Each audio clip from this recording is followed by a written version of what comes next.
Nous avons vu la décomposition des couleurs, maintenant nous allons faire l'inverse. Nous allons faire la composition des couleurs.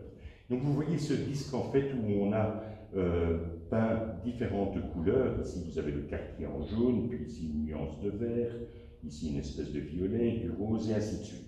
On a fait, enfin, le fabricant a choisi ces couleurs-là, dans ces proportions-là. Pourquoi? Je n'en sais rien, peu importe.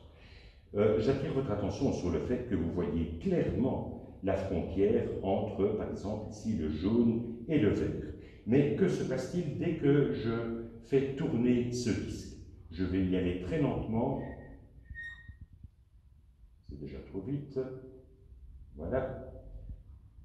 Et ceci, en fait, nous montre tout de suite les limitations de notre œil. Notre œil est un instrument d'optique qui est absolument fabuleux, mais il a ses limites.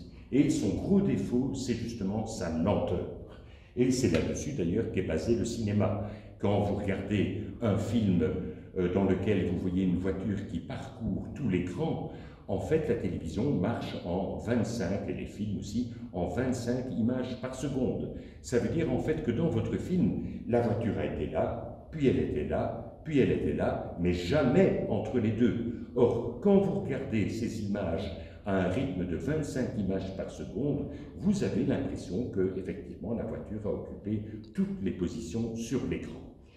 Cette lenteur de l'œil se manifeste aussi ici, vous voyez, par le fait qu'on n'arrive plus à cerner clairement les frontières.